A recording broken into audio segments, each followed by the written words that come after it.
नमस्कार दोस्तों, हमारे यूट्यूब चैनल एग्जाम लर्नर में आपका स्वागत है। दोस्तों, आज की इस वीडियो में हम लोग यूपीपीएससी यानी कि उत्तर प्रदेश लोक सेवा आयोग के द्वारा आयोजित एलटी ग्रेड एग्जाम के लिए सामान्य अध्ययन पेपर में देखेंगे टॉप 50 प्रश्नों का जो है तीसरा सेट।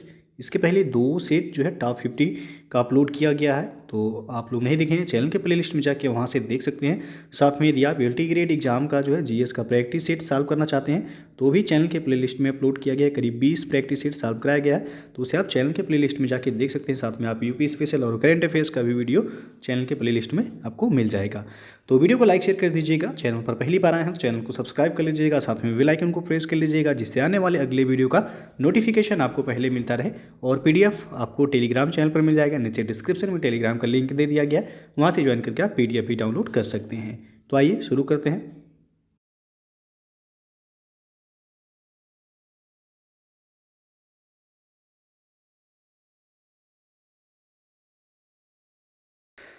दोस्तों, यदि आप यूपीपीसीएस 2023 प्रीलिम्स एग्जाम की जो है तैयारी करना चाहते हैं या प्रीलिम्स और मेंस दोनों की तैयारी करना चाहते हैं तो आप लक्ष्य यूपीपीएससी 2023 बैच से जुड़ सकते हैं, जिसमें आपको 12 महीने में प्रीलिम्स और मेंस एग्जाम की जो है कंप्लीट तैयारी कराई जाएगी। ये बैच आपका 19 जनवरी 2022 से स्टार्ट किया जा रहा है और कोर्स का ड्यूरेशन जो है 12 मंथ यानी कि 1 साल होगा, जिसमें आपको प्रीलिम्स और मेंस की कंप्लीट तैयारी कराई जाएगी। और लैंग्वेज इसका आप देख सकते हैं हिंदी मीडियम में है और यूपीपीएससी के टॉप एजुकेटर्स के द्वारा जो है आप देख सकते हैं यहाँ पे आपकी पूरी सिलेबस को कंप्लीट कराया जाएगा। तो नीचे डिस्क्रिप्शन में इसका लिंक दे दिया गया है, वहाँ से जाके आप डिटेल चेक कर सकते हैं, या फिर आप अनअकैडमी का लर्निंग ऐप डाउनलोड करके वहाँ से आप सब्सक्रिप्शन ले सकते हैं। सब्सक्रिप्शन लेते समय आप हमारा रेफरल कोड यूज कीजिएगा एग्जाम लर्नर, जिसमें आपको 10% का एडिशनल डिस्काउंट भी मिल जाएगा।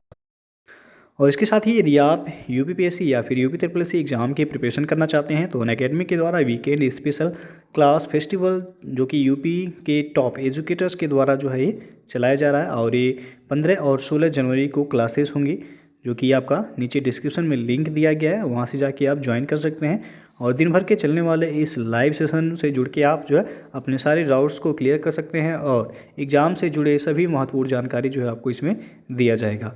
तो नीचे लिंक दे दिया गया है, वहाँ से जाके आप ज्वाइन कर सकते हैं। और यदि आप अनअकैडमी पे किसी भी कोर्स का सब्सक्रिप्शन लेना चाहते हैं तो हमारा रेफरल कोड यूज कीजिएगा एग्जाम लर्नर, जिससे आपको 10% का एडिशनल डिस्काउंट भी मिल जाएगा। पहला क्वेश्चन आप देख सकते हैं कि निम्नलिखित में से कौन सा सुमेलित नहीं है। 4 विकल्प है, इसमें से कौन सा ऑप्शन सुमेलित नहीं है।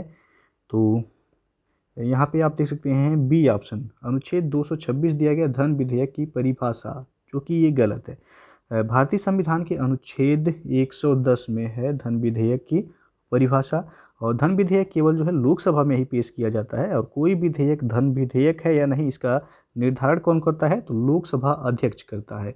तो बी ऑप्शन यहाँ पे सुमेलित नहीं है। बाकी अनुच्छेद 79 में है संसद का गठन, 153 में है राज्यों के राज्यपाल, और 124 में है सर्वोच्च न्यायालय। दूसरा प्रश्न, छत्तीसगढ़ राज्य का गठन जिसके विभाजन से संपन्न हुआ वह राज्य कौन सा है। तो आपको पता होगा छत्तीसगढ़ का जो विभाजन हुआ था मध्य प्रदेश से, सी ऑप्शन यहाँ पे सही हो जाएगा। और यह 1 नवंबर सन 2000 को भारत के 26वें राज्य के रूप में इसका सृजन हुआ था छत्तीसगढ़ का। तो सी विकल्प यहाँ पे सही हो जाएगा, मध्य प्रदेश से अलग हुआ था ये। और उत्तर प्रदेश से अलग उत्तराखंड हुआ था 9 नवंबर सन 2000 को। तो उत्तर प्रदेश से पूछा है उत्तराखंड कब अलग हुआ, तो 9 नवंबर 2000 को उत्तराखंड अलग हुआ था। अगला क्वेश्चन है, संविधान का कौन सा अनुच्छेद बच्चों के शोषण का निषेध करता है। तो यह है आपका अनुच्छेद 24, डी विकल्प से हो जाएगा। भारतीय संविधान की भाग 3 और अनुच्छेद 24 के तहत 14 वर्ष से कम आयु वाले किसी बच्चे को कारखाने या खानों या फिर अन्य किसी जोखिम भरे काम पर उनको नियुक्त नहीं किया जा सकता है। और तो पूछा गया बच्चों के शोषण का निषेध कौन सा अनुच्छेद करता है, तो वह अनुच्छेद 24। चौथा प्रश्न है, भारत के संविधान में जिसकी संस्तुति पर मूल कर्तव्यों को जोड़ा गया वह था। तो स्वर्ण सिंह समिति की अनुशंसा पर मूल कर्तव्यों को जोड़ा गया था, सी विकल्प यहाँ पे सही हो जाएगा। सरदार स्वर्ण सिंह समिति की संस्तुति पर 42वें संविधान संशोधन ये पूछा भी गया है, याद रखिएगा 42वें संविधान संशोधन 1976 के द्वारा मौलिक कर्तव्यों को संविधान में जोड़ा गया और वर्तमान में कुल मौलिक कर्तव्यों की संख्या पूछा जाए कितनी है, तो 11 है। अगला प्रश्न है वह एक अनुच्छेद जिसे सर्वोच्च न्यायालय ने इस प्रकार व्याख्यायित कर दिया है कि उसमें समस्त कल्पनीय मानवाधिकार सम्मिलित हो गए हैं, वह कौन सा अनुच्छेद है? तो वह आपका आर्टिकल 21 सी विकल्प यहाँ पे सही हो जाएगा। भारतीय संविधान के भाग 3 में ये भी है जो कि मौलिक अधिकारों के अंतर्गत आता है। अनुच्छेद 21 को जो है सर्वोच्च न्यायालय द्वारा विशद रूप से व्याख्यायित किया गया। इसमें समस्त कल्पनीय जो है मानवाधिकार शामिल हो गए, जैसे कि स्वच्छ पर्यावरण का अधिकार, मानवीय प्रतिष्ठा के साथ जीने का अधिकार, आश्रय का अधिकार। तो आपका अनुच्छेद 21 में है प्राण एवं दैहिक स्वतंत्रता का जो है संरक्षण इसमें निहित है। और आर्टिकल 21 ए में है 6 वर्ष से 14 वर्ष के बच्चों को निःशुल्क एवं अनिवार्य शिक्षा का अधिकार। अगला जो क्वेश्चन है, निम्नलिखित में किस प्रस्ताव का प्रासंगिक संबंध संघीय बजट से है?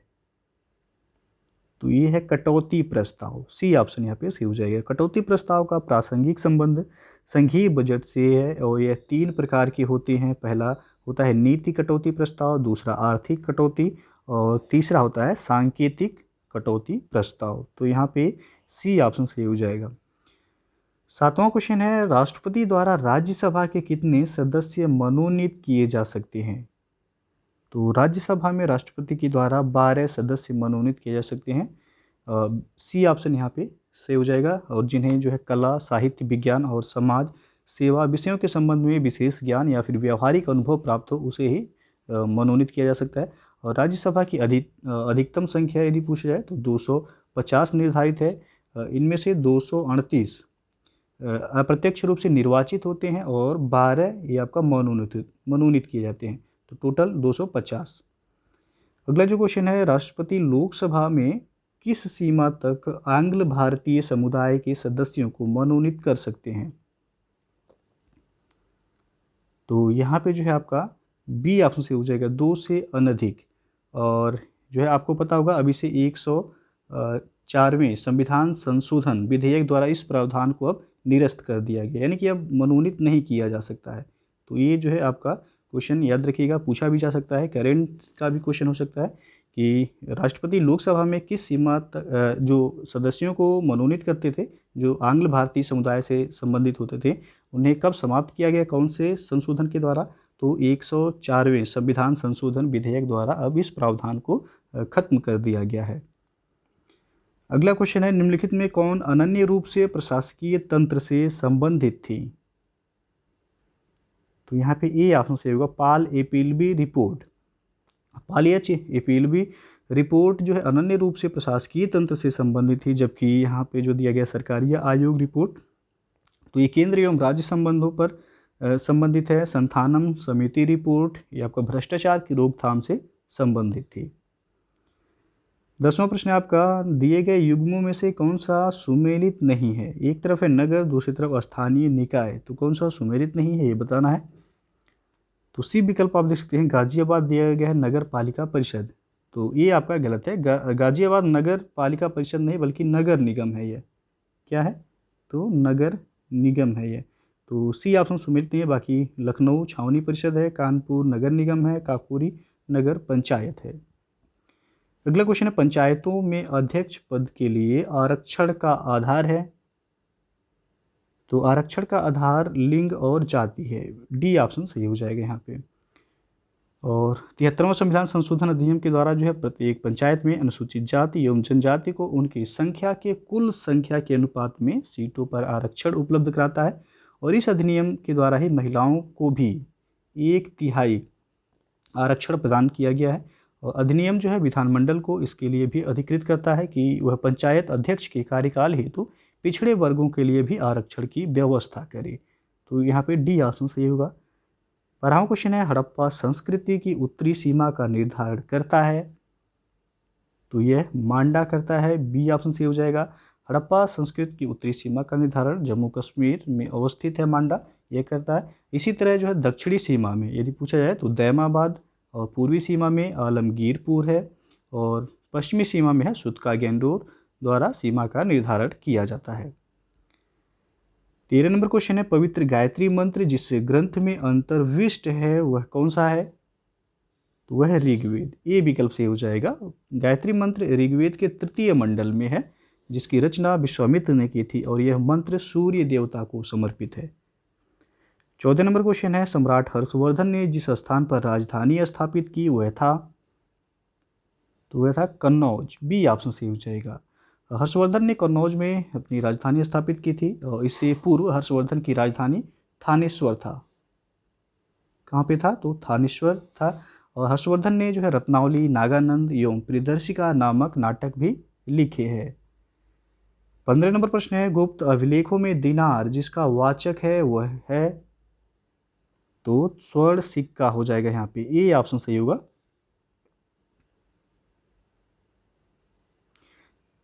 गुप्त अभिलेखों में जो है दिनार का अर्थ हो जाएगा स्वर्ण सिक्का, और वहीं पर जो है रूपक या रूपयक दिया जाए तो वह चांदी यानी कि रजत सिक्के से संबंधित है। रूपक या फिर जो है रूपयक कहा जाता है चांदी के सिक्के को। तो दिनार पूछा गया है, ये ऑप्शन सही हो जाएगा यहाँ पे।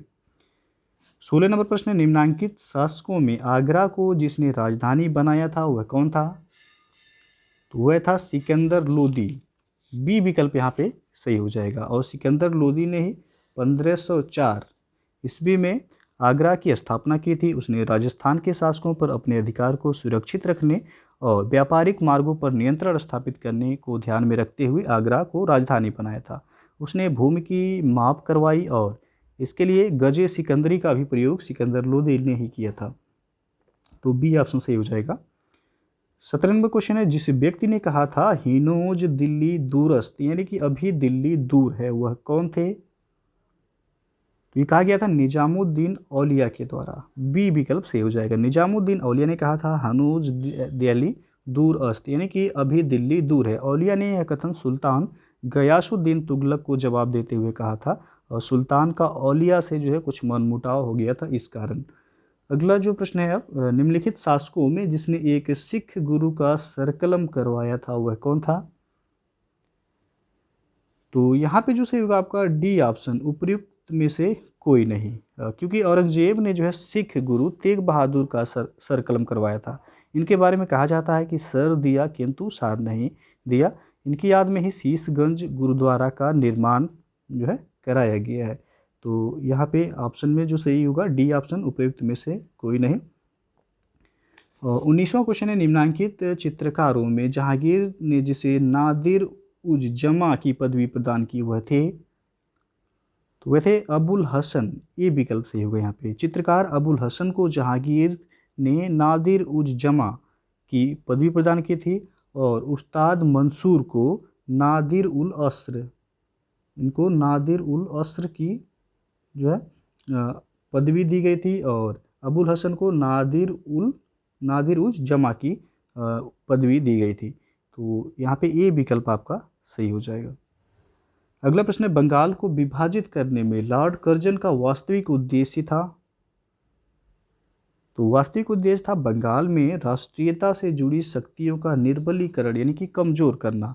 बंगाल को विभाजित करने में लॉर्ड कर्जन का वास्तविक उद्देश्य था कि बंगाल में राष्ट्रीयता से जुड़ी शक्तियों का निर्बलीकरण करना। और यह 16 अक्टूबर का प्रभावी हुआ बंगाल विभाजन पूछा जाता है। तो 16 अक्टूबर 1905 को बंगाल का विभाजन किया गया। इसके पश्चात ही बंगाल में स्वदेशी आंदोलन शुरू हो गए थे।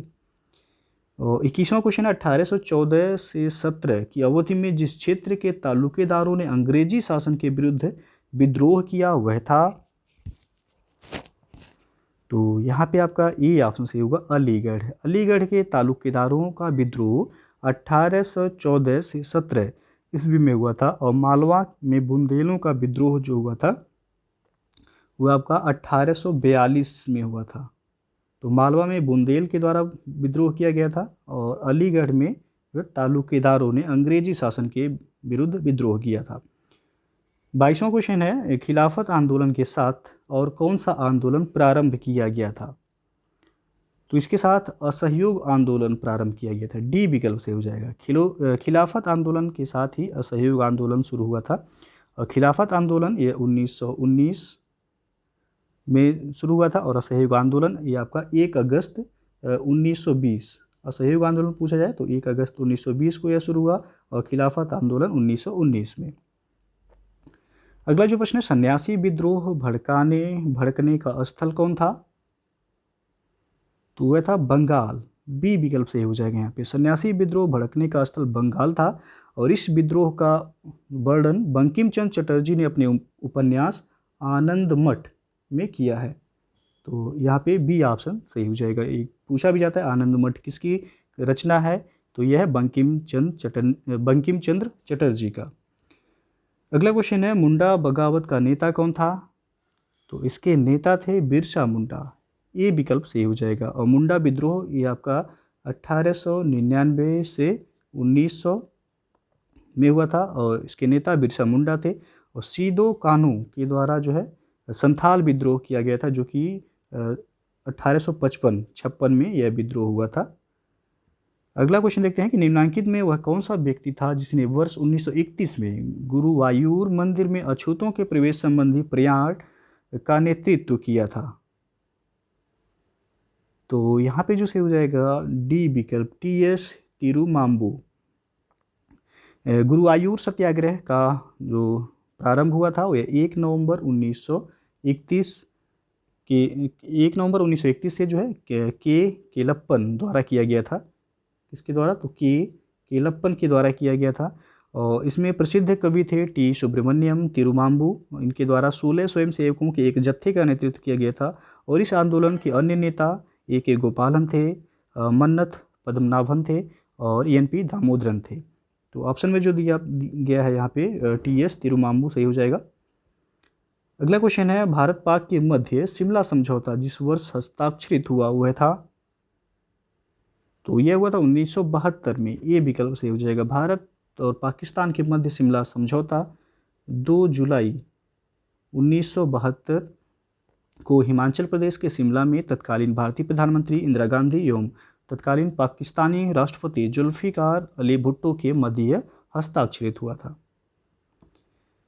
27वां प्रश्न है, निम्नलिखित विश्वविद्यालयों में जिसकी स्थापना 1916 में हुई थी वह है? तो यह है बनारस हिंदू विश्वविद्यालय यानी कि BHU।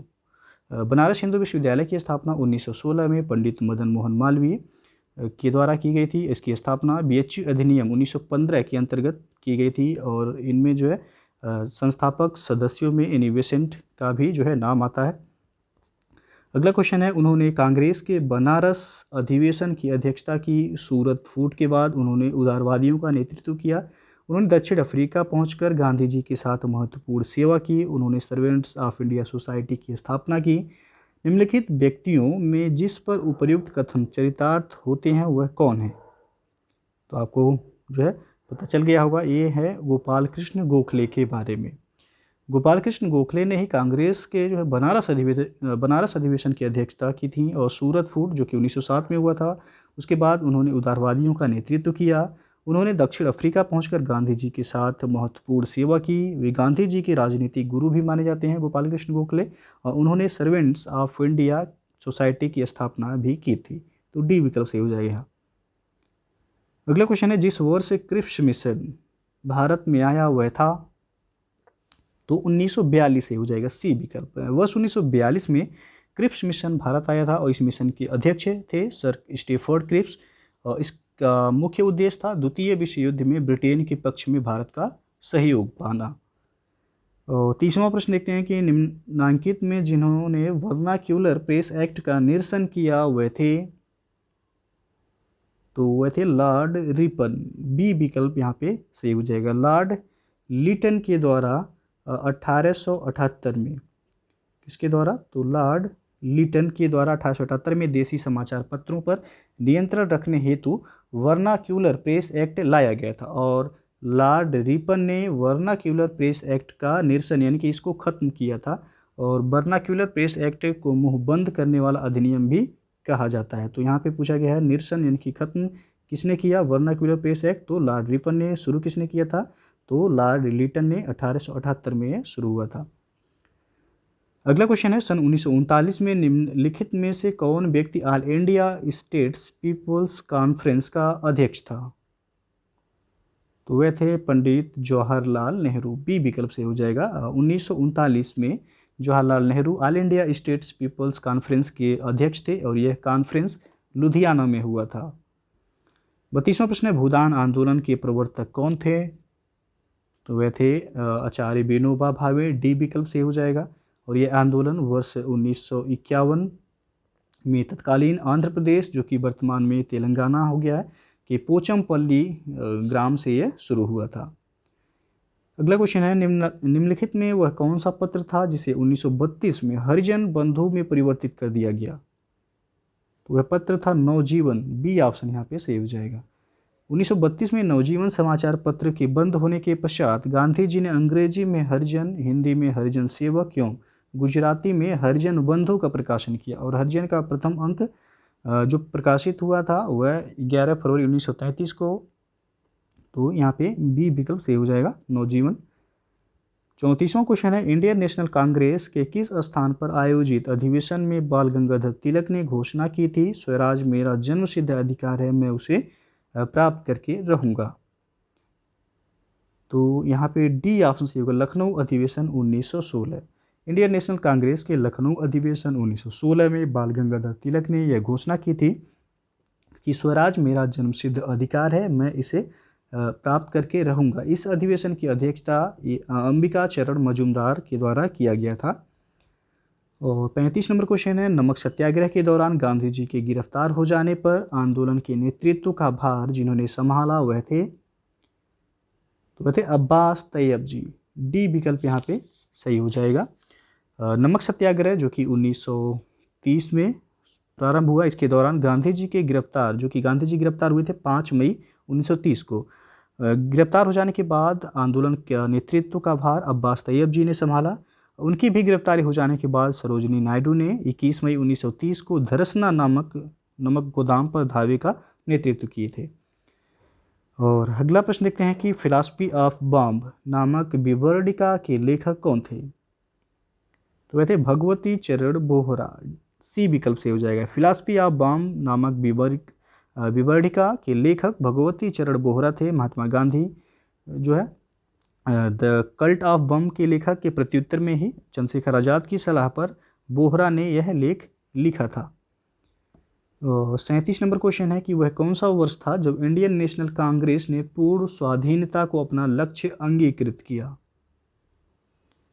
तो वह 1929। बी विकल्प से हो जाएगा। वर्ष 1929 में इंडियन नेशनल कांग्रेस ने पूर्ण स्वाधीनता को अपना लक्ष्य निर्धारित किया था। और यह लक्ष्य कांग्रेस के लाहौर अधिवेशन में पंडित जवाहरलाल नेहरू की अध्यक्षता में निर्धारित किया गया था एवं 26 जनवरी 1930 को पूर्ण स्वराज दिवस के रूप में भी मनाया गया था। तो अधिवेशन पूछा गया है, लाहौर अधिवेशन 1929 से हो जाएगा।